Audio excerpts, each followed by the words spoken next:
Hello नमस्कार मेरे प्यारे साथियों, कैसे हैं आप सब लोग। उम्मीद है आप सब लोग बहुत अच्छे होंगे, शानदार गजब जबरदस्त होंगे। मैं कपिल कुमार स्वागत करता हूं आप सभी का आपके प्यारे से YouTube चैनल प्रवी विद्यापीठ में। बेटा हम लोग जो है हड़प्पा सभ्यता को पढ़ रहे हैं और हड़प्पा सभ्यता में मैंने आपको लास्ट क्लास में हड़प्पा सभ्यता की पृष्ठभूमि के साथ साथ उसका नामकरण कि हड़प्पा सभ्यता का नामकरण कैसे हुआ और साथ ही साथ मैंने उसका विस्तार से लेकर के उसके उद्भव एवं निर्माता और उसमें निवास करने वाली प्रजातियों के बारे में विस्तृत रूप से वर्णन किया था। आई होप आप सब लोगों ने लास्ट क्लास बहुत अच्छे से देखी होगी और बहुत प्यार भी दिया होगा। तो इसी प्रकार से बेटा मैं आपको बहुत अच्छे कंटेंट के साथ बहुत बेस्ट क्लास लाने का प्रयास करूंगा।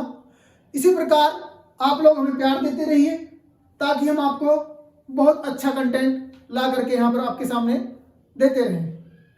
चलिए बेटा स्टार्ट करते हैं आज की क्लास को। बहुत अच्छी क्लास होने वाली है आपकी आज की। तो हमने जैसा कि मैंने अभी बताया आपको लास्ट क्लास में हमने क्या पढ़ा था। तो लास्ट की क्लास में मैंने आपको पृष्ठभूमि बताई और पृष्ठभूमि के साथ साथ मैंने आपको यहाँ नामकरण बताया था और उसका विस्तार और सैंधव सभ्यता में निवास करने वाली प्रजातियां और साथ ही साथ मैंने वहां के उद्भव एवं निर्माता भी आपको बता दिए थे। तो मैंने यहाँ आपको 4 से 5 पार्ट इसके हड़प्पा सभ्यता के लास्ट क्लास में कराए हैं और आज की क्लास में हम पढ़ने वाले हैं तिथि का निर्धारण, सैंधव लिपि, सैंधव मोहरे, सैंधव कला और आगे की जो मुख्य चीजें हैं जहां तक भी आज की क्लास को हम कर पाएंगे। ध्यान रखना ये क्लासेज होंगी बड़ी ही इंटरेस्ट होंगी, बहुत अच्छा आनंद आने वाला है क्लासों में। और इस प्रकार का जो कंटेंट होगा मुझे नहीं लगता कि शायद आपको कहीं पर भी ऐसा कंटेंट देखने को मिला हो। तो बेटा बहुत अच्छे से कंटेंट को बहुत अच्छे से अपने नोट्स बनाइए इस कंटेंट के साथ और क्लास का आनंद लीजिए और भरपूर मात्रा में बेटा शेयर करते रहिए। जब आप ज्यादा शेयर करेंगे बच्चा हमसे जुड़ेगा, क्लास को देखेगा और क्लास को देख करके बहुत अच्छे तरीके से इसके नोट्स बनाएगा।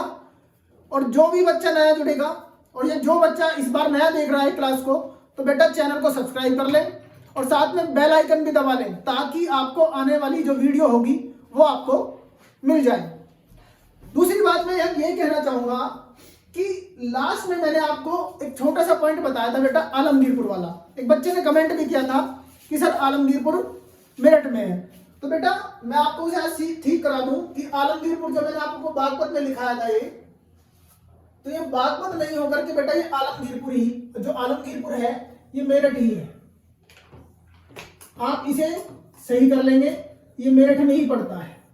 ठीक है, मेरठ में ये आपका हिंडन नदी के किनारे है। हिंडन नदी के किनारे ये स्थल पड़ता है। ठीक है बच्चे, हिंडन नदी के किनारे ये आपका स्थल देखने को मिलता है।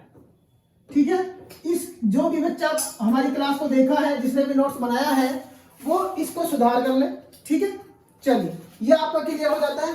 तो आज जो हम पढ़ने वाले हैं बेटा, आज की क्लास सबसे पहले स्टार्ट होती है हमारी सिंधु घाटी सभ्यता की लिपि।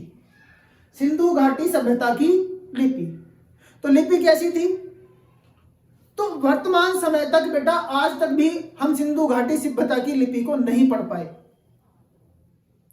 प्रयास किया है बहुत से लोगों ने कि भाई कैसी भी प्रकार से सिंधु घाटी सभ्यता की लिपि को हम पढ़ पाए। बहुत सारे ऐसे इतिहासकार भी रहे जिन्होंने इसमें भरसक प्रयास किया कि सिंधु घाटी सभ्यता की लिपि को हम पढ़ पाए, लेकिन आज तक भी है अपठित है, यानी आज तक भी इसे नहीं पढ़ पाए। और कैसी लिपि है? आप कहेंगे जी ये जो लिपि है ये भाव चित्रात्मक लिपि है, चित्रांकन हुआ यानी चित्र के रूप में देखने को मिलती है। बात समझ पा रहे हैं? और जो मैंने आपको इस लिपि के अक्षर बताए लास्ट क्लास में, मैंने आपको बताए भी थे, लगभग 400 अक्षर इस लिपि के हमें प्राप्त होते हैं। और 400 अक्षर के साथ साथ ये लिपि ध्यान रखेंगे वर्णात्मक नहीं है। कैसी है? चित्रात्मक है। कैसी लिपि है? चित्रात्मक लिपि है। तो स्टार्ट करते हैं बेटा। चलो, इस सभ्यता की लिपि का साक्ष्य कहां से मिला? मोहर, मृदभांड, दीवारों तथा ताम्र पट्टियों से देखने को मिला है। सबसे पुराना जो नमूना है या सबसे प्राचीन जो लिपि का आपको जो देखने को मिलती है वो मैंने बताया पृष्ठभूमि में आपको कि हड़प्पा सभ्यता की पृष्ठभूमि में 1853 ईस्वी के समय, कब की बात है बच्चे, 1853 ईस्वी के समय कनिंघम को एक अंग्रेज व्यक्ति द्वारा एक मोहर दी गई और उस मोहर पर 6 अक्षर लिखे हुए थे। कितने अक्षर थे? 6 अक्षर लिखे हुए थे। ध्यान रखेंगे इस बात को, 6 अक्षर लिखे हुए थे। लेकिन बेटा ध्यान रखना इस बात को, मैं यहां बताने चाह रहा हूं कि इन 6 अक्षरों को कनिंघम साहब समझ नहीं पाए। वो जो मोहर थी वो वृषभ की उस पर आकृति, वृषभ मतलब बैल, और उस पर 6 अक्षर थे। तो लेकिन कनिंघम साहब इन्हें पढ़ नहीं पाए, इन्हें समझ नहीं पाए और उन्होंने इसे ऐसे ही छोड़ दिया। उन्होंने इस पर कुछ कार्य नहीं किया, इसलिए इनके शोध भी जो है वो कामयाबी नहीं कर पाए अपने शोध में। लास्ट क्लास में मैंने आपको बताया भी था। अगली बात क्या याद रखेंगे, सेंधव लिपि वर्णात्मक नहीं है, कैसी है बेटा? चित्रात्मक लिपि है। ये आपके लिए बहुत बहुत इंपॉर्टेंट फैक्ट, एग्जाम के लिए मैंने नोट करके लिखा हुआ है कि सिंधु घाटी सभ्यता की लिपि कैसी है? चित्रात्मक, या फिर वहां पर कभी कभी भाव चित्रात्मक भी लिखा जाता है। इस चीज से मत घबराना। कैसा आ जाता है? भाव चित्रात्मक। ठीक है बेटा। अगली बात, वर्तमान तक इसके लगभग 400 अक्षर से भी अधिक अक्षर लगभग प्राप्त हमें हो गए हैं। ये बात आप याद रखेंगे, बहुत अच्छे तरीके से इस बात को याद रखेंगे। इस लिपि को लिखने की जो विधि है, ये विधि भी आप ध्यान रखना। इस विधि, इस जो हमारी सिंधु घाटी सभ्यता की लिपि है, इस लिखने की जो लिपि है, जो लिखा कैसे गया इस लिपि को, आप कहेंगे जी इसे दाएं से बाएं और पुनः बाएं से दाहिनी ओर लिखा गया, यानी राइट टू लेफ्ट और लेफ्ट टू राइट। देखो इस तरीके से मैंने यहां बनाया हुआ है। इसमें देखिए आप कि इधर से अगर ये लिपि शुरू हो रही है तो इस तरीके से तुरंत वहीं से स्टार्ट हो जाती है। बात समझ पा रहे हैं? अर्थात अगर मैं ये कहूं कि यहां पर, अगर मैं यहां पर जैसे लिखता जा रहा हूं यहां से, तो ये तुरंत इधर से इस तरीके से लिखी जा रही है और तुरंत इधर से इस तरीके से चल रही है। और वर्तमान में अगर देवनागरी लिपि की बात करें तो हम कैसे लिखते हैं? तो आप कहेंगे जी पहले हम लिखते हैं कैसे, चलेंगे दाएं से बाएं पर जाकर छोड़ देते हैं, फिर दाएं से शुरू होते हैं, फिर बाएं पर जाकर छोड़ देते हैं। ठीक है, तो इस प्रकार से हम वर्तमान में लिखते हैं। लेकिन ये लिपि जो थी ये लेफ्ट, राइट टू लेफ्ट और लेफ्ट से तुरंत ही राइट की तरफ ही मूव कर जाती थी। बात क्लियर हुई? समझ पा रहे होंगे, बहुत अच्छे से समझ पा रहे होंगे। ध्यान रखना, जब तक समझ में ना आए बेटा बार बार वीडियो को देखते ही रहना बार बार। जब आप बार बार देखोगे, सबसे पहली बात तो ये कि आपका रिवीजन होगा, और रिवीजन होने के साथ साथ आप उसे लिखेंगे भी। ध्यान समझ रहे ना? तो लिखेंगे भी और बार बार देखेंगे भी। अगली बात, किस विधि को बेटा, जो ये विधि है, इस विधि को क्या कहा जाता है? बहुत इंपॉर्टेंट पॉइंट है ये आपके लिए। इस विधि को गोमुद्रिका लिपि कहा जाता है। ठीक है ना? क्या कहा जाता है? गोमुद्रिका, या इंग्लिश में आता है ब्रुस्टोफिडान। ये नाम बहुत इंपॉर्टेंट है, कई बार पूछा भी गया है एग्जाम में। ब्रुस्टोफिडान लिपि, और एक और है जिगजैग लिपि भी से कहा जाता है। जिगजैग लिपि भी से कहा जाता है। बात समझ पा रहे हैं? अरे क्लियर हो रहा है? बिल्कुल क्लियर हो रहा होगा बेटा। ठीक है, तो ये 3 नाम आप याद रखेंगे किसके? सिंधु घाटी सभ्यता की लिपि के। बात क्लियर? कि क्या नाम? गोमुद्रिका लिपि, दूसरा ब्रुस्टोफिडान, तीसरा जिगजैग लिपि भी कहा जाता है। अब आपसे पूछा जाए कि सर लिपि तो हमें मिली, लेकिन इसमें सबसे ज्यादा जो आपका वर्ण या अक्षर मिला है, जो अक्षर मिला है वो कौन सा? तो यू आकार का। कौन सा बेटा? इस लिपि में सर्वाधिक यू आकार का अक्षर देखने को प्राप्त हुआ, यानी यू आकार का अक्षर हमें देखने को मिला। और दूसरा, मछली का चित्रांकन भी सर्वाधिक मात्रा में इसमें देखने को हमें मिला है। बात क्लियर हुई? चलिए अगली बात, यह नोट करके लिखना इस पॉइंट को, कि नोट पॉइंट है आपके लिए कि सेंधव लिपि का सबसे बड़ा जो लेख है, जो सेंधव जो लिपि है उसका जो सबसे बड़ा लेख हमें मिला, वो लेख मिला बेटा धोलावीरा से। अब कहोगे जी धोलावीरा, तो धोलावीरा जो नहीं जान पा रहे हैं वो लास्ट क्लास देखें, जहां मैंने उसका विस्तार बताया था। ठीक है, तो धोलावीरा पड़ता है आपका, चलो मैं बता देता हूं फिर भी, गुजरात में, यानी गुजरात से मिला है, जिस पर 9 या 10 अक्षर हमें देखने को मिले। ये साइन बॉडी से कहा जाता है। क्लियर हुआ? चलिए, जो लिपि है, देखो सबसे पहली बात तो देखो ये इस प्रकार की लिपि होती थी। ये लिपि आप देख रहे हैं, ये इस प्रकार की लिपि होती थी। आज तक भी इसे नहीं पढ़ पाए हैं। ठीक है ना? ये इस प्रकार की लिपि होती थी। इसमें ये बने हुए हैं ना, देखो चित्र जो है ये बने हुए हैं, आप देख रहे होंगे, ठीक है। आप इन्हें कैसे पढ़ पाओगे, ठीक है ना, ये इस तरीके से बने हुए हैं, आप इन्हें नहीं पढ़ पाओगे, ठीक है। ये देखिए, समझ पा रहे हैं क्या, इसकी लैंग्वेज समझ पा रहे हैं? आज तक कोई नहीं समझ पाया बेटा, आप भी ज्यादा प्रयास मत करना समझने का, ठीक है। चलिए, इस लिपि को अभी तक पढ़ा नहीं गया, परंतु कुछ लोगों ने इसे पढ़ने का दावा किया, जो कि क्या रहे, असफल रहे।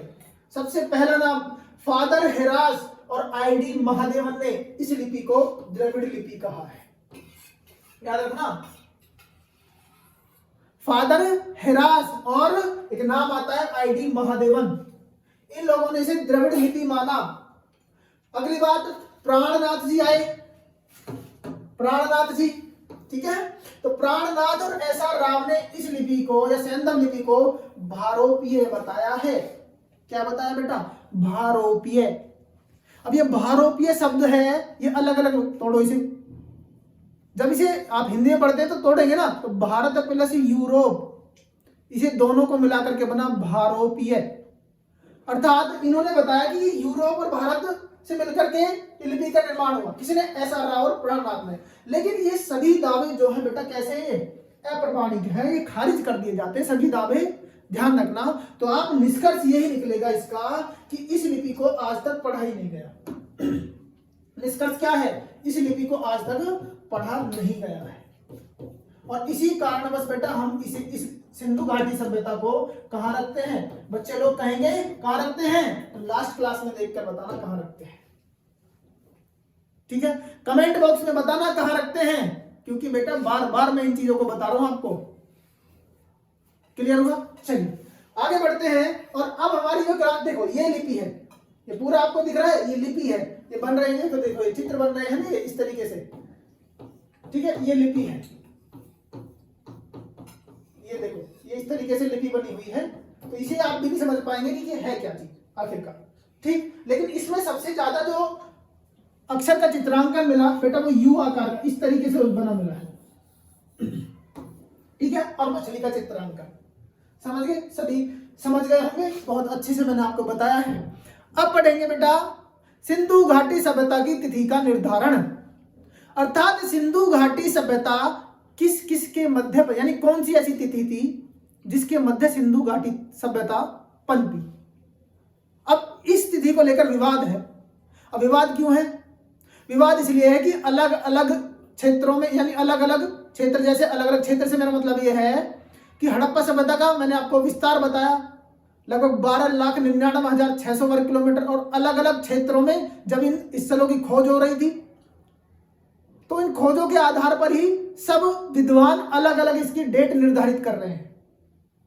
अब डेट कौन कौन सी निर्धारित कर रहे हैं, तो आज आइए चलिए पढ़ते हैं। और सबसे पहले जो इसकी सिंधु घाटी सभ्यता की जो डेट बताई थी वो आपका बताई थी किसने, सर जॉन मार्शल ने। किसने बताई थी, सर जॉन मार्शल ने। चलिए, इस सभ्यता के काल का निर्धारण पर विवाद है, मैंने अभी बताया विवाद है, क्योंकि अलग अलग समय पर अलग अलग बस्तियों का निर्माण हुआ, ठीक। इसी कारणवश इसमें विवाद भी है जब अलग अलग निर्माण हो रहा है, जिसमें इनका समय अलग अलग ही देखने को मिला। पहला पॉइंट याद रखना, सिंधु घाटी सभ्यता के काल का निर्धारण सबसे पहले किसने किया, जॉन मार्शल ने किया। और इन्होंने इस काल का निर्धारण करके तिथि बताई हमें कि भाई इससे इस मध्य कौन सी तिथि थी, देख लेते हैं। 2300 आपका 3250 से स्टार्ट करके 2750 ईसा पूर्व। अब ईसा पूर्व क्या है, तो सबसे पहली क्लास देखनी है बेटा, सबसे पहली या दूसरी क्लास आप लोग देखेंगे, वहां आपको पता चलेगा ईसा पूर्व क्या है, ठीक है। तो 3250 ईसा पूर्व से लेकर के 2750 ईसा पूर्व के मध्य सभ्यता आपकी पनपी, इसके मध्य इन्होंने बताया कि सभ्यता इसके मध्य थी। अगली बात, एक व्यक्ति हो रहा है अर्नेस्ट मैके, इन्होंने इसका समय बताया कि 2800 ईसा पूर्व से लेकर के 2500 ईसा पूर्व के मध्य इसका समय बताया। अब आप कहेंगे जी समय कौन पूछता है, तो बेटा आयोग है, कुछ भी पूछ सकता है, उसका मन करेगा तो वो इन्हें पूछेगा डेट को, अरे वो तो अपने हिसाब से एग्जाम में प्रश्न बनाएगा, आपके हिसाब से थोड़ी नहीं चलेगा। आपका कर्तव्य है कि आप सारी चीजों को पढ़ के चलो, वो तो कुछ भी पूछ सकता है।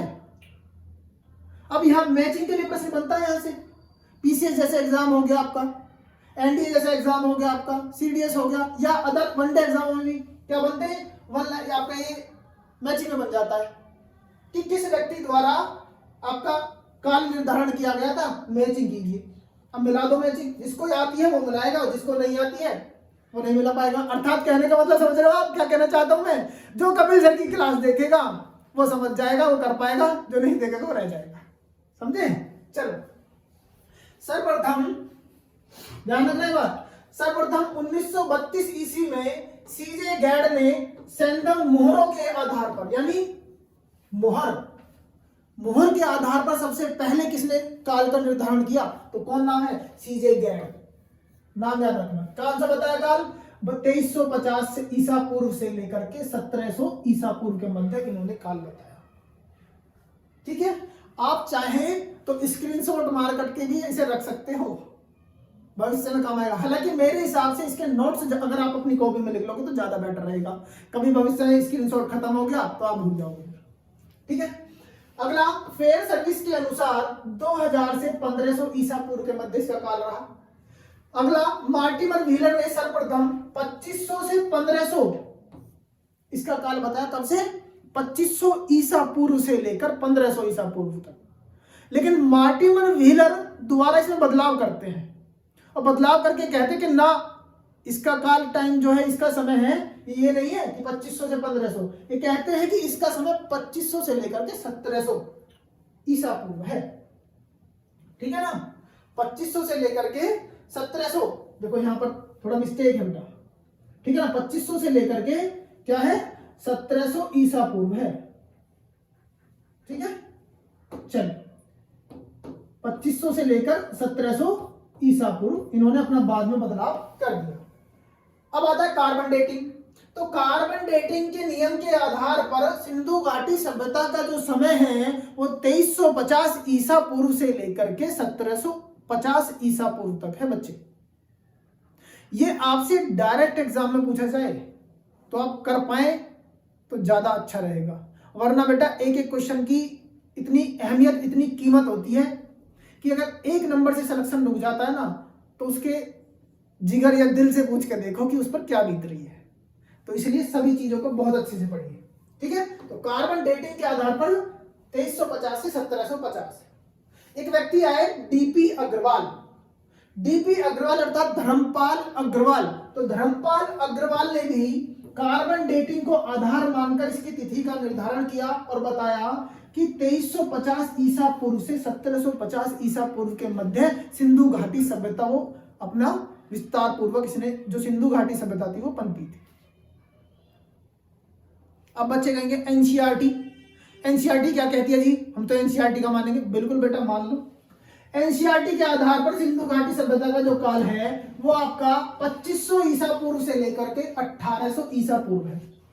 कोई काल टाइम हमने छोड़ा तो नहीं है, कोई समय हमने ऐसा तो नहीं किया कि हमें मिस कर दिया। ठीक है ना, तो ध्यान रखना ये जितना भी समय है ये मैचिंग में आ जाता है कभी कभी मिलाने, और आपसे अगर डायरेक्ट पूछेगा तो आप याद कीजिए, बहुत अच्छे से याद हो जाएंगे। ये पर याद रखना कि अगर आपसे पूछ लिया जाए कि सबसे पहले किसने निर्धारण किया काल निर्धारण सिंधु घाटी सभ्यता, आप कहेंगे जी जॉन मार्स। आपसे पूछा जाए कार्बन डेटिंग के आधार पर सर्वप्रथम किसने प्रयास किया सिंधु घाटी सभ्यता के काल के निर्धारण करने का, तो आप याद रखना क्या नाम बताया मैंने, गैड साहब बताए, सीजे गैड। ठीक है ना, यानी मोहरों के आधार पर। ठीक, उसके बाद मोहरों के आधार पर, कार्बन डेटिंग के आधार पर आपका डीपी अग्रवाल ने बताया। ठीक है, डीपी अग्रवाल ने कार्बन डेटिंग के आधार पर बताया। सब समझ गए, तिथि निर्धारित हो गई कि सिंधु घाटी सभ्यता की तिथि कहां तक निर्धारित थी। अगर समझ गए तो चलिए बेटा आगे बढ़ते हैं। चलो, सभ्यता की मोहर यानी सील, सभ्यता की मोहर या सील भी कह देते हैं।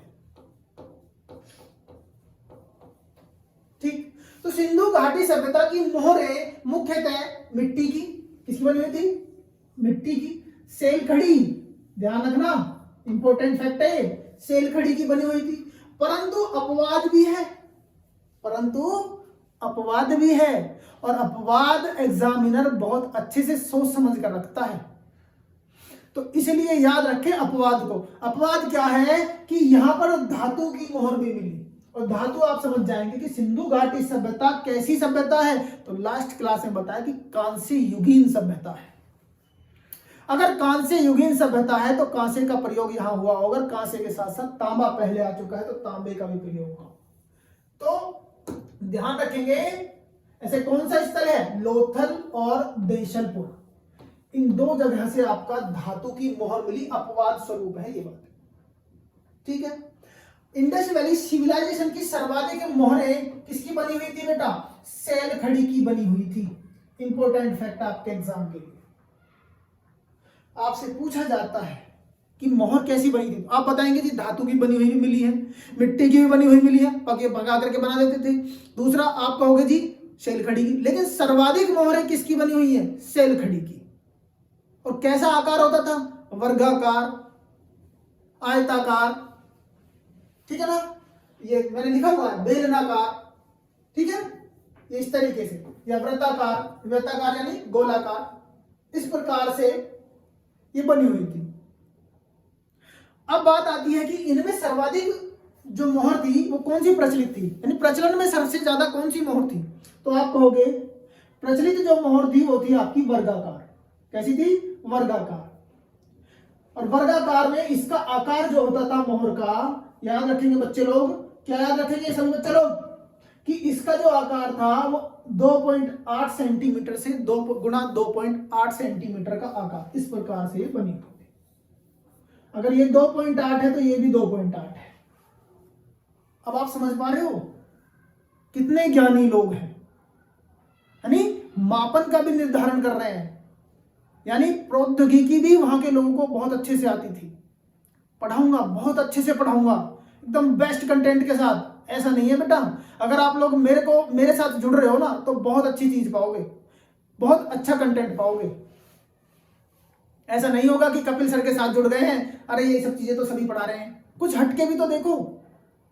हटने से मेरा मतलब ये नहीं है, हटने से मेरा मतलब ये है कि आप कुछ चीजों को बहुत अच्छे से पढ़ो, और ऐसे पढ़ो कि सारी चीजें आपको एक जगह से मिल जाए। बार बार नई नई किताबों में, हर किताबों में झांकना, हर यूट्यूब चैनल पे झांकना बंद कर दो। एक से पढ़ो, शिद्दत से पढ़ो, ठीक है। चलो बढ़े आगे, देखिए आगे।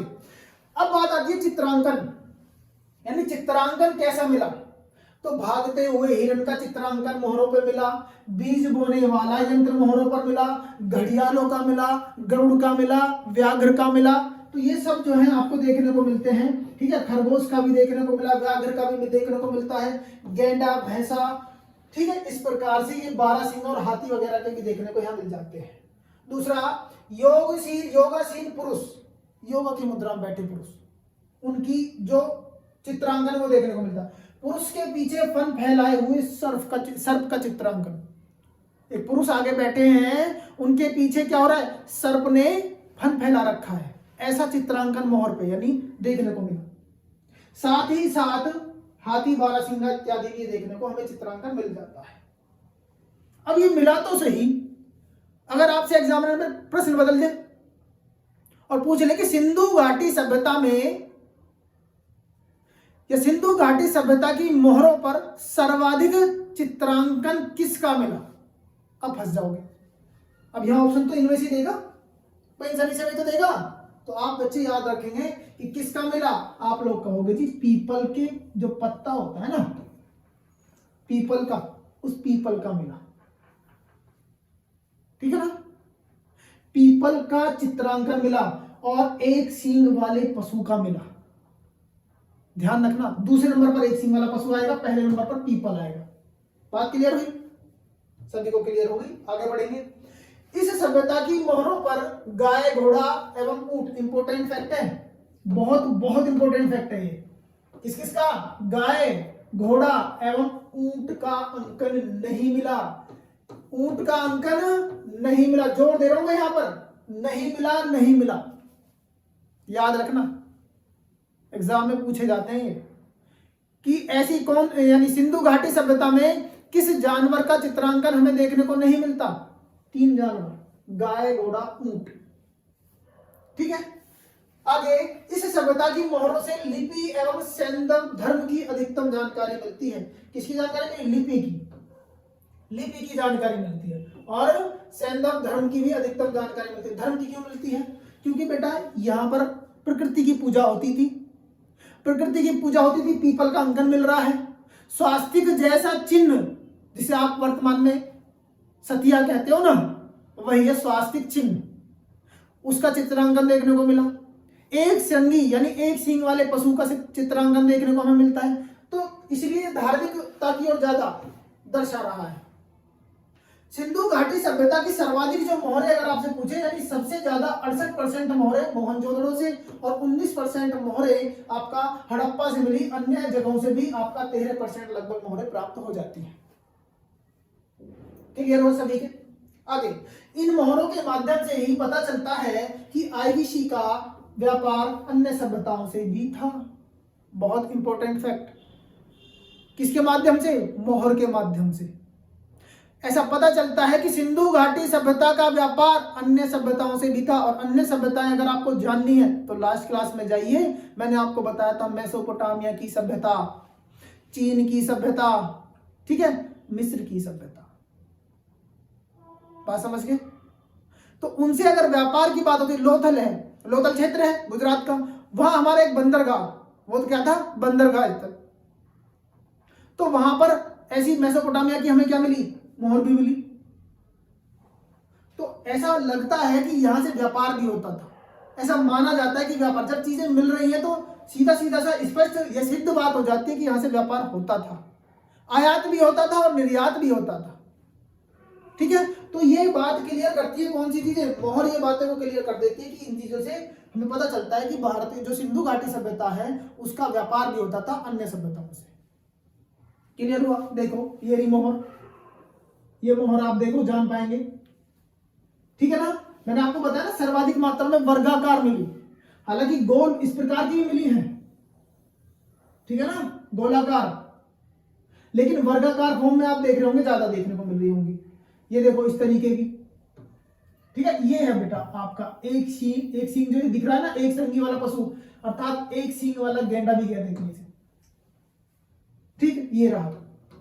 इस सभी में आपको ये हाथी का चित्रांकन है, हाथी का चित्रांकन है। लेकिन कहीं पर भी आपको ना ऊंट दिख रहा होगा, ना गाय दिख रही होगी, ना आपका घोड़ा दिख रहा होगा। तो ध्यान रखेंगे। और बेटा ये देखो आपका स्वास्तिक चिन्ह है, कोई अगर ध्यान से देखे तो ये स्वास्तिक चिन्ह है। ठीक है ना, ये स्वास्तिक चिन्ह है। और एक मोहर ऐसी जो आपकी आधी टूटी हुई है, ये देखो इस प्रकार से जो मिली हुई है, इसमें लगा हुआ है चित्र टूटी हुई मोहर का। ठीक है। आप कहोगे जी मोहर तो मिल गई, मुद्रा, ध्यान रखेंगे इंपॉर्टेंट फैक्ट है, लिखना चाहे लिख सकते हैं इसे, कि सिंधु घाटी सभ्यता में, बेटा ध्यान रखना, सिंधु घाटी सभ्यता में आपको मुद्रा नहीं थी, मुद्रा प्रचलन में नहीं थी। आप लोग लिखेंगे अभी यहां पर कि सिंधु घाटी सभ्यता में मुद्रा का प्रचलन नहीं था।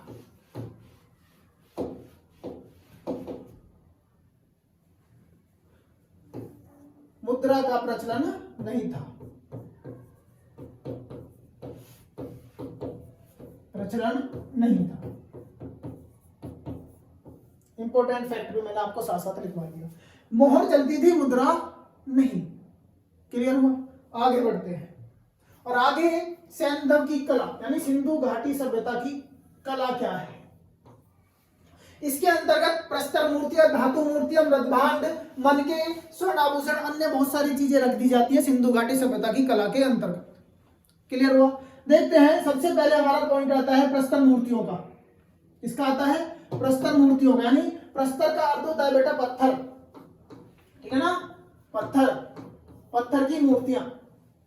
तो पत्थर, इनका निर्माण सैलखड़ी, किससे हो रहा है? सैलखड़ी से हो रहा है। इनका निर्माण सैलखड़ी, चूना पत्थर, बलुआ पत्थर, जो लाल बलुआ पत्थर होता है आपका, स्लेटी पत्थर, आपका काला स्लेटी पत्थर आदि से हुआ था। मोहनजोदड़ो से 12 मूर्तियां मिली, जिनमें एक सफेद पत्थर पर संयुक्त पशु मूर्ति मिली है। कैसी मिली? संयुक्त पशु मूर्ति मिली। ध्यान रखना, जिसमें क्या है, शरीर किसका है? भेड़ का, और मस्तिष्क किसका है? हाथी की सूंड बनी हुई है, यानी सूंडदार हाथी का। मस्तिष्क मतलब आपका ऊपर का हिस्सा, और शरीर किसका है? आपका भेड़ का बना। तो इसे कहते हैं संयुक्त पशु मूर्ति। कहां से मिली? मोहनजोदड़ो से मिली। ठीक है ना? और कैसी थी? पत्थर प्रस्तर की चल रही है। अगली बात, इसी प्रकार अन्य स्थलों से भी प्रस्तर की मूर्तियां मिली हैं। देखो बेटा, ये प्रस्तर की मूर्तियां, ठीक है ना? प्रस्तर की मूर्तियां ये है यहां पर आपका, ठीक है। मातृ देवी की मूर्ति है ये आपका योगी की मूर्ति है, ये आपका योगी की मूर्ति है, ठीक है ना। हालांकि बहुत कहते हैं कि पशुपति शिव की संज्ञा, ये पशुपति शिव की संज्ञा में नहीं, ये योगी की मूर्ति है। और पशुपति शिव किसको माना गया? जिनके दाहिने बाहिने आपका पशु बैठे हैं और नीचे हिरण भी बैठे हैं, जो योग मुद्रा में है, उन्हें पशुपति शिव। ये आपका किसके है? जिसके दाढ़ी मूछ भी है। ये देखो, दाढ़ी मूछ भी है बेटा, ये दाढ़ी मूछ भी है इनके, और अध खुली आंखें, बिल्कुल थोड़े से बंद आंखें हैं, और शॉल ढका हुआ है। क्या है बेटा? ये देखो, शॉल ढका हुआ है, ठीक है ना। ये मिली एक मूर्ति। उसके बाद ये मातृ देवी की मूर्ति कहा जाता है, ठीक है ना, मातृ देवी की मूर्ति माना जाता है। चलिए, क्लियर हुआ? आगे बढ़ते हैं। धातु मूर्तियां मुख्यतः कांसे एवं तांबे की मिलती है। मैंने अभी आपको बताया कि धातु मूर्तियां कौन सी मिलेंगी? तो कांसे एवं तांबे की मिलेंगी। क्यों मिलेंगी? क्योंकि इस समय परोनी का समय था, ठीक है ना। जो मोहनजोदड़ो, चन्नूदड़ो, लोथल, कालीबंगा, दैमाबाद आदि जगह से प्राप्त होती है। अब ये बनाई कैसे जाती थी धातु की मूर्तियां? तो ध्यान रखना, इनमें एक मेथड का यूज होता है। उस मेथड का नाम याद रखना, मधुच्छिष्ट विधि। क्या नाम लिखा हुआ है? मधुच्छिष्ट विधि, यानी इंग्लिश में याद रखोगे तो जल्दी याद हो जाएगा, lost wax method. Lost wax method क्या होता था? तो धातु को पिघला लिया जाता था, और पिघला करके उसे उस सांचे में, यानी उसे ढाल दिया जाता, उस सांचे में भर करके डाल। जैसे मोम को पिघला करके बना देते तो दोबारा से अपना रूप आकार बदल लेती है, उसी आकार में हो जाता है मोम। इसी प्रकार से धातु को पिघलाकर सांचे में ढाल करके मूर्तियों को बना दिया जाता है, ठीक है। ये देखो, सबसे सुंदर मूर्ति कांसे की नर्तकी की मूर्ति है ना। दिख रहा है आपको? ये दिख रहा होगा, ये बहुत अच्छे से दिख रहा होगा। ये रहा, ठीक है। तो ध्यान रखेंगे, दैमाबाद से भैंसा, हाथी, गेंडे की कांस्य मूर्तियां मिली है, याद रखना। अगली बात, मोहनजोदड़ो से कांसे की 2 स्त्रियों की मूर्ति मिली, ठीक है ना, स्त्रियों की मूर्ति मिली, जिनकी भाव भंगिमा नृत्य को दर्शाती है, यानी नृत्य करते हुए। आपसे पूछा भी जाता है नृत्य की कांसे की मूर्ति कहां पर मिली? मोहनजोदड़ो से मिली, ठीक। उसके बाद चन्नूदड़ो से एक मूर्ति मिली जो भाला फेंकते हुए दर्शाई गई है, यानी एक प्रकार से ऐसा लगता है कि ये भाला फेंकते हुए दर्शाया जा रहा है, ऐसा जान पड़ रहा है हमें। क्लियर हुआ? तो ये आपका ध्यान रखना, ये कौन सी मूर्ति आती है? आपका धातु मूर्ति। अब आते हैं मृण मूर्ति। मृण मूर्ति मतलब क्या? मृण मूर्ति का मतलब होता है मिट्टी की बनी मूर्ति या मिट्टी के बने खिलौने। तो ऐसे खिलौने जो मिट्टी के बने हुए थे, ऐसी मूर्ति जो मिट्टी की बनी हुई थी, वे जो है वे इस प्रकार से है बेटा। देखो, ये है आपकी, ठीक है ना। इस प्रकार से मिट्टी के खिलौने और मूर्तियां बना ली जाती थी। ये बन रहे हैं, देखो इस तरीके से, ठीक है। देखते हैं, ये मूर्तियां आग से पकी हुई मिट्टी की बनी हुई थी, और मिट्टी जो बनी होती थी वो टेराकोटा की थी बेटा। ध्यान रखना, ये बात आप लोग याद रखेंगे, किसकी बनी होती थी? टेराकोटा। मृण मूर्तियों से ज्यादातर जो मूर्तियां मिली वो कौन से मिली? पशुओं की, पक्षियों की, अर्थात जानवरों की मूर्तियां। पशु पक्षी जानवरों की जो मूर्तियां हैं सबसे ज्यादा मिली हैं, ठीक। हड़प्पा से गर्भवती महिला आटा जो गूंथते हैं ना, वर्तमान में भी जो आटा गूंथते हैं, इस प्रकार से जो चित्रांकन मिला, तो हड़प्पा से गर्भवती महिला का चित्रांकन मिला, मूर्ति जो मिली है। और आपका आटा गूंथते हुए कुर्सी पर बैठे हुए स्त्री की जो दर्शाया गया उसकी मूर्ति हमें देखने को मिल जाती है। क्लियर? बनावली से प्राप्त मूर्ति में नारी का चेहरा पक्षी जैसा दिखाया गया है। कैसा दिखाया गया? चेहरा पक्षी के आकार का बना करके दिखाया गया है उस मूर्ति में। और क्या कर रही है वो? शिशु को दुग्धपान करा रही है, यानी दुग्ध पिला रही है। क्लियर? धौलावीरा से पकी मिट्टी से बनी मानव मूर्तियां मिली हैं। इसी प्रकार सैंडल सभ्यता से टेराकोटा के सांड, भैंस, बंदर, आपका कुत्ते आदि के मृण मूर्तियां देखने को मिल जाती हैं। तो इस प्रकार हम बेटा देख रहे हैं, ये है आपकी कला के अंतर्गत मृण मूर्तियां। ये आपसे पूछे जाते हैं एग्जाम में प्रश्न, डायरेक्टली एग्जाम में, कि किस स्थल से ऐसी मूर्ति प्राप्त हुई जिसमें चेहरा पक्षी का है और वो आपका स्तनपान करा रही है बालक या शिशु को। ऑप्शन में देते हैं इसी प्रकार से। तो आपका जो ऑप्शन आएगा वो बनावली भी आएगा एक, आपका यही आंसर होगा। डायरेक्ट आंसर एग्जाम में इसी प्रकार से तो आते हैं, प्रश्न जो बनते हैं इसी प्रकार से तो बनते हैं। ठीक है, आप बहुत अच्छे से पढ़ते रहिए, क्लास को देखते रहिए, सब सीख जाएंगे, सब कुछ याद होगा क्लास में ही। बस बहुत अच्छे से मैं इसी वजह से, इसी पर्पज से मैं क्लास को करा रहा हूँ, बहुत धीरे धीरे करा रहा हूँ। आप समझ जाओ बेटा, बहुत ही अच्छे कंटेंट के साथ और करा रहा हूँ। ठीक है, तो चलिए, पुरुषों की तुलना में स्त्रियों की मूर्तियां, किसकी तुलना में? पुरुषों की तुलना में स्त्रियों की मृण मूर्तियां सर्वाधिक देखने को मिली। ठीक है, उसके बाद हड़प्पा से मछली, कछुआ तथा घड़ियाल की मृण मूर्ति देखने को मिलती है। किसकी? कछुआ, मछली और घड़ियाल। कहां से? हड़प्पा से।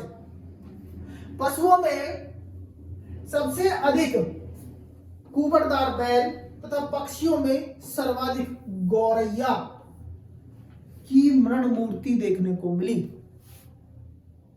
ठीक है ना? देखो मैं दिखा देता हूं आपको एक बार। ये देखिए, ये बना रखी है। ठीक है ना? तो ये बना रखी है आपकी। तो किसकी मिली? कुबड़दार बैल। कुबड़दार बैल मतलब जिसके कुबड़ निकला होता है। ठीक है ना? जिसके कुबड़ निकला होता है वो कुबड़दार बैल होता है। और पक्षी जो है वो कौन सा है? गौरैया। मेहरगढ़ से प्राप्त जो मूर्ति मिली हमें, उसकी मांग में सिंदूर भरा हुआ है। अब आपसे एग्जाम में पूछेगा कि ऐसी मिट्टी की बनी मूर्ति जिसकी मांग में सिंदूर भरा हुआ है, सिंधु घाटी सभ्यता के किस स्थल से प्राप्त होती है? आप कहोगे जी मेहरगढ़। क्या कहोगे? मेहरगढ़। और मेहरगढ़ से प्राप्त स्त्री की मूर्ति सैंधव सभ्यता की सबसे प्राचीनतम है। इंपॉर्टेंट, मेहरगढ़ से प्राप्त मूर्ति, स्त्री की जो प्राप्त मूर्ति हुई हमें, वो सैंधव सभ्यता की सबसे प्राचीनतम मूर्ति है। क्लियर हुआ? आगे हम देखते हैं कि कालीबंगा से आक्रामक बाघ, यानी एक प्रकार से आक्रमण करता हुआ, गुस्सा दिखाता हुआ बाघ, सॉरी वृषभ, बैल, बाघ नहीं सॉरी वृषभ, गुस्सा दिखाता हुआ आपका वृषभ की मूर्ति। और लोथल से घोड़े की मृण मूर्तियां। अब आप कहोगे जी घोड़े के तो प्रमाण ही नहीं मिले, घोड़े के तो प्रमाण ही नहीं मिले। बताऊंगा बेटा कहां से मिला है। एक अपवाद है, सिंधु घाटी सभ्यता में एक अपवाद है घोड़े का भी। अब आप कहोगे जी यही बता दो आप तो वहां बताओगे फिर, तो यहां भी सुन लो, सुरकोटदा है, जब स्थल पढ़ाएंगे हम देख लेंगे। ठीक है ना? तो घोड़े की मृण मूर्तियों की प्राप्ति भी आपका कालीबंगा से हो जाती है। अब देखते हैं बेटा मृदभांड कि सिंधु घाटी सभ्यता के मृदभांड जो थे वो कैसे थे। तो सिंधु घाटी सभ्यता के मृदभांड सर्वाधिक मात्रा में चाक पर बने हुए थे। अब इसका मतलब ये नहीं है कि हस्त निर्मित नहीं थे, मेरा कहने का तात्पर्य ये था कि सबसे ज्यादा चाक पर बनाए हुए थे। ठीक है ना? तो कुंभकार द्वारा चाक पर ये जो बर्तन बना दिए जाते थे या मृदभांड बना दिए जाते थे। ठीक है, हस्त निर्मित भी थे। अब जो ये मृदभांड थे, इनका जो कैसा रंग था? आप कहोगे लाल या गुलाबी रंग था, जिन पर काले रंग का क्या होता था? चित्रांकन होता था, यानी आकृतियां बनी हुई होती थी काले रंग की। क्लियर हुआ? अब देखते हैं कि मृदभांड के निर्माण के जो भट्टे थे, वो भट्टे मुख्य रूप से कहां पर मिले? आप कहोगे हड़प्पा से मिले, मोहनजोदड़ो से मिले, चन्नूदड़ो से मिले, आदि कई स्थानों पर ये देखने को मिले हैं। इस काल के मृदभांडों पर त्रिभुज, वृत्त, वर्ग आदि ज्यामितीय आकार की जो आपकी आकृतियों का चित्रांकन यहाँ मिला है। ठीक है ना, कैसा त्रिभुज वृत्त वर्ग ज्यामिति, यानी ये सब ज्यामिति यही तो है। मैथमेटिक्स में ज्यामितियां पढ़ते हैं ना, तो ज्यामिति की आकृतियां और भी होती हैं, का चित्रांकन देखने को मिला। अगली बात, इन मृदभांडों पर पीपल की पत्ती, खजूर, ताड़ की वनस्पतियों, खजूर एवं ताड़ की वनस्पतियां एवं वृषभ, हिरण, मोर, सारस, बत्तख, बारहसिंगा आदि का चित्रांकन, इन पशुओं का चित्रांकन भी हमें देखने को मिलता है। किस पर? बर्तनों पर, मृदभांडों पर। मृदभांड मतलब मिट्टी के बर्तनों पर। क्लियर हुआ? चलिए आगे बढ़ेंगे। ये देखिए बेटा, बहुत सुंदर मृदभांड, ठीक है ना, बहुत ही सुंदर मृदभांड मैंने यहाँ दिखाया आपको। ये देखो, मिट्टी के बर्तन बने हुए हैं यहाँ, मिट्टी के बर्तन देख रहे हैं आप लोग, बहुत अच्छे हैं। ये देखो, कांसे की नर्तकी की मूर्ति, ठीक है। ये आपके औजार भी दर्शाए गए, मिट्टी के खिलौने, ये देखो आपको गोरैया, ठीक है ना, ये आपके बने हुए, और हाथी बना हुआ है, ये ठीक। ये आपका मिट्टी का बर्तन है, जार भी कह देते हैं इसे, ये रहा, क्या कह देते हैं इसे? ये जार भी कह देते हैं इसे, ठीक है ना। आगे ये देखो, एक ये है। अब इस पर देखो चित्रांकन हो रहा है, नहीं हो रहा? और किसका चित्रांकन हो रहा है? ये देखो, इस तरीके से घूम रहा है, और ये बन रहा है यहाँ पर पूरा आपका एक पशु, ठीक है, यानी एक संगी वाला पशु जिसका एक सींग है। ये बना रखा, देखो इधर, यहां पर भी बना हुआ है, दिख रहा होगा आपको, और यहां पर भी बना हुआ है, ठीक है। और बचे हुए आपका मिट्टी के बर्तन, ये रहे मृदभांड, मिट्टी के बने हुए मृदभांड, ये भी आपको यहाँ देखने को मिल जाते हैं। आगे बढ़ते हैं, कुछ मनके हमें देखने को मिले। मनके आपके ये रहे मनके, तो सिंधु घाटी सभ्यता में सर्वाधिक मात्रा में सेलखड़ी के मनके देखने को मिलते हैं। मनके की कार्यशाला भी हमें देखने को मिली बेटा, मनके की कार्यशाला भी हमें देखने को मिल जाती है। और कार्यशाला कहां पर मिली? यानी कार्यशाला जो होती है जहां पर मनके बनाए जाते थे, कहां पर? चन्नूगढ़ में और लोथल वाले क्षेत्र में ये बनाए जाते। और भी कई जगह ऐसी हैं जहां पर देखने को मिलते हैं, लेकिन इंपॉर्टेंट आपका चन्नूगढ़ लोथल वाला क्षेत्र है। इस सभ्यता में मनकों का सबसे प्रचलित आकार कैसा था? याद रखेंगे बेटा, बेलनाकार। कैसा था? बेलनाकार था। अर्नेस्ट मैके ने सबसे पहले पुरातत्वविद थे जिन्होंने छिद्र वाले बेलनाकार मनकों की प्राप्ति की। कैसे? छिद्र वाले, यानी जिनमें छिद्र होता था, माला बना ली जाती थी। तो छिद्र वाले मनके सबसे पहले किसने खोजे? तो अर्नेस्ट मैके ने इन्हें मनकों को प्राप्त किया था। कहां से किया था बेटा? आप कहोगे जी धोलावीरा से किया था, हड़प्पा से मिले थे, मोहनजोदड़ो से मिले थे, चन्नूगढ़ से मिले थे, ठीक है। छिद्र वाले मनके, ये देखो छिद्र से बन रहे हैं ना इनमें, इस तरीके से छिद्र वाले मनके। अब आपको जी बेलनाकार नहीं है तो बेटा आगे का हिस्सा दिख रहा है, इसमें पीछे का हिस्सा और दिख जाएगा आपको, ठीक है। बेलनाकार आकृति के सर्वाधिक जो मनके हैं ये होते। अब मनके जो है भाई, मनके आप कहोगे जी क्या है ये मनके, ठीक है ना। तो इस प्रकार से मन का जो है ये पत्थर है, बहुत ही चमकीला पत्थर है, ठीक है ना। बनाया जाता था, कहां पर बनाया जाता था? चन्नूगढ़ में। अब इस पत्थर को गर्म करके, यानी गर्म पानी डाला तो इसकी जो इसमें रेत होता था, जो इसमें मिट्टी होती थी, वो निकल जाती थी और बड़ी शाइनिंग आती थी, वो होता था चमकीला, बहुत चमकीला, ठीक है। तो होता था आपका मन का। आई होप आप सब लोग बहुत अच्छे से समझ पाए होंगे बेटा, ठीक है। चलिए, तो आज की क्लास बेटा हमारी क्या रही? आज की क्लास में हम लोगों ने ये चीजें पढ़ ली हैं, बहुत अच्छे से हम लोगों ने आपको बताया है। क्या क्या बताते हैं बेटा आज की क्लास में? मैंने आज की क्लास में सबसे पहले आपको लिपि बताई है, और लिपि के साथ साथ जब मैंने आपको लिपि बता दिया, लिपि मैंने पूरा कंप्लीट आपको करा दिया। लिपि के साथ मैंने आपको बताई फिर आपकी इसकी तिथि, की सिंधु घाटी सभ्यता की तिथि क्या क्या है, किस विद्वान ने कहां पर कौन कौन सी तिथि का वर्णन किया है। उसके बाद बेटा हमने इस सभ्यता में क्या पढ़े? मोहर पढ़ी है, और मोहर के बाद हमने क्या पढ़ लिया? इसमें इसकी कला पढ़ ली, इसकी आर्ट पढ़ ली, यानी इसमें मृण मूर्तियां मिली है, प्रस्तर की मूर्तियां मिली है, और इसी के साथ साथ क्या मिला आपका? कांसे की मूर्तियां मिली, तांबे की मूर्तियां मिली, और मृदभांड भी मैंने आपको आज की क्लास में पूरा करा दिया, और मनके भी यहाँ पर कंप्लीट हो जाते हैं। आई होप मेरे बच्चों आप लोग सब बहुत अच्छे से समझ पाए होंगे आज की क्लास को, ठीक है। और जो बच्चा बेटा नया जुड़ रहा है वो कृपया चैनल को सब्सक्राइब कर लो, ताकि आगे आने वाली वीडियो आप सब लोगों तक पहुंच जाए। ये ऐसा कंटेंट आपको बार बार देखने को नहीं मिलेगा।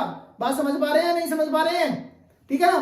तो ये आज की क्लास हो गई, और जिस भी बच्चे को पीडीएफ चाहिए वो हमारे डिस्क्रिप्शन बॉक्स में जाए, और टेलीग्राम चैनल प्रावी विद्यापीठ के नाम से है, उसे ज्वाइन कीजिए। और जो भी बेटा हमारी क्लास में कुछ प्रॉब्लम्स हो जाती है, किसी प्रकार से कोई हमसे गलती हो जाती है, जैसे हमें आपका लास्ट क्लास में जैसे हमने आलमगीरपुर को हमने बागपत में बताते लेकिन था वो मेरठ में, तो इस प्रकार की कोई भी चीजें ऐसी प्रकार की घटित हो जाती है तो बेटा कमेंट कर दीजिए, तुरंत आप कमेंट कीजिए, हम उस चीज को देखेंगे और आपका सॉल्यूशन 100% करेंगे। जो चीजें आपको समझ नहीं आ रही हैं कमेंट फिर कीजिए, हम और सुधार करेंगे।